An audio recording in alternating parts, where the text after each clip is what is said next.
Assalamualaikum warahmatullahi wabarakatuh. Baik, perkenalkan nama saya Di Agustina dari Prodi Tadris IPS semester 7.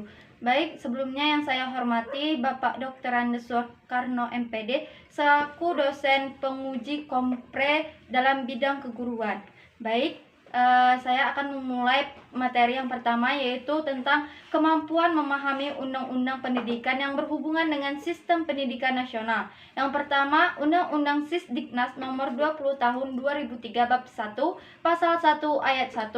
Pendidikan adalah usaha sadar dan terencana untuk mewujudkan suasana belajar dan proses pembelajaran agar peserta didik secara aktif mengembangkan potensi dirinya untuk memiliki kekuatan spiritual, keagamaan, pengendalian diri, kecerdasan, dan akhlak mulia. Kedua yaitu Undang-Undang Sisdiknas nomor 20 tahun 2003 bab 1 pasal 3. Pendidikan nasional berfungsi mengembangkan kemampuan dan membentuk watak serta peradaban bangsa yang bermartabat dalam rangka mencerdaskan kehidupan bangsa yang bertujuan untuk mengembangkan potensi peserta didik agar menjadi manusia yang beriman, bertakwa kepada Tuhan Yang Maha Esa, berakhlak mulia, sehat, berilmu, cakap, kreatif, mandiri, dan menjadi warga negara yang demokratis serta bertanggung jawab.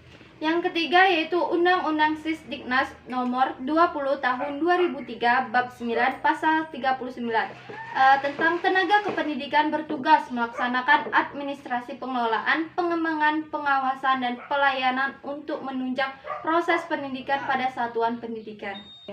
Yang selanjutnya yaitu Undang-Undang Sisdiknas nomor 20 tahun 2003 bab 4 pasal 6 ayat 1 dan 2. Yang pasal 1 yaitu berbunyi tentang setiap warga negara berusia 7-15 tahun wajib mengikuti pendidikan dasar. Sedangkan pasal 2 yang berbunyi seperti setiap warga negara bertanggung jawab terhadap keberlangsungan penyelenggaraan pendidikan. Yang kelima yaitu tentang Undang-Undang Sisdiknas nomor 20 tahun 2003 bab 16 pasal 58 ayat 12, yaitu yang berbunyi tentang evaluasi hasil belajar peserta didik yang dilakukan oleh peserta didik untuk memantau proses kemajuan dan perbaikan hasil belajar peserta didik secara berkesinambungan. Yang kedua yaitu tentang materi kurikulum pada pembelajaran. Pengertian kurikulum adalah seperangkat rencana dan pengaturan mengenai tujuan, isi, proses, serta cara yang digunakan sebagai pedoman penyelenggaraan kegiatan pembelajaran untuk mencapai tujuan pendidikan yang tertentu. Yang selanjutnya yaitu silabus dalam pembelajaran. Pengertian silabus adalah rencana pembelajaran yang mencakup standar kompetensi, kompetensi dasar, materi pokok pembelajaran, pengalaman belajar, indikator alokasi waktu, sumber atau bahan atau alat belajar dalam penilaian. Sedangkan fungsi dalam silabus yaitu standar kompetensi, kompetensi inti, kompetensi dasar, dan indikator pencapaian dalam pembelajaran. Yang selanjutnya yaitu tentang RPP. RPP sendiri yaitu rencana yang menggambarkan prosedur pembelajaran untuk mencapai suatu kompetensi dasar yang ditetapkan dalam standar isi yang telah dijabarkan dalam silabus itu. Yang selanjutnya yaitu tujuan dari RPP, yaitu memudahkan, memperlancar, dan meningkatkan hasil proses belajar mengajar pada siswa. Yang selanjutnya fungsi dari RPP sebagai acuan bagi guru untuk melaksanakan kegiatan belajar mengajar agar lebih terarah dan berjalan secara efektif dan efisien.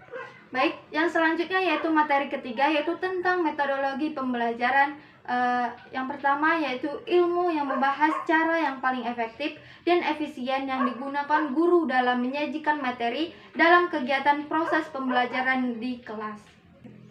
Macam-macam metodologi pembelajaran. Yang pertama metode diskusi, yaitu ceramah, dan yang ketiga yaitu demonstrasi, yang keempat yaitu eksperimen, yang kelima yaitu karya wisata, yang keenam yaitu ada karya tanya jawab, dan yang terakhir yaitu ada revitasi.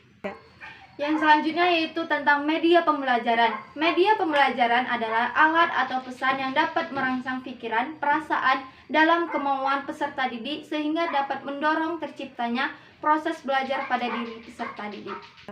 Yang selanjutnya yaitu ada desain pembelajaran. Desain pembelajaran adalah rencana pembelajaran yang terintegrasi meliputi komponen, tujuan, metode, dan penilaian untuk memecahkan masalah dan mengevaluasi kebutuhan. Media pembelajaran yaitu dibagi menjadi ada media visual seperti gambar, poster, grafik, dan diagram. Yang kedua yaitu media audio seperti tape recorder dan radio. Yang selanjutnya yaitu media audio visual seperti membuat video dan yang ada di televisi. Yang selanjutnya yaitu evaluasi pembelajaran. Evaluasi pembelajaran yaitu suatu proses pembelajaran atau kegiatan yang sistematis dan berkelanjutan. Nah, adapun dari tujuan evaluasi pembelajaran dalam proses belajar mengajar yaitu untuk mengetahui atau mengumpulkan informasi dan taraf perkembangan dan kemajuan siswa dalam mencapai tujuan yang telah ditetapkan oleh kurikulum. Yang selanjutnya yaitu macam-macam dari evaluasi pembelajaran, yang ada dua, yaitu yang pertama evaluasi formatif adalah evaluasi yang dilakukan setelah selesai satu pokok bahasan. Yang kedua yaitu evaluasi sumatif, yaitu evaluasi yang dilakukan setelah selesai beberapa pokok bahasan. Baik, itulah penjelasan dari saya mengenai kompre keguruan. Baik, apabila ada salah kata saya mohon maaf. Wabillahi taufiq wal hidayah. Wassalamualaikum warahmatullahi wabarakatuh.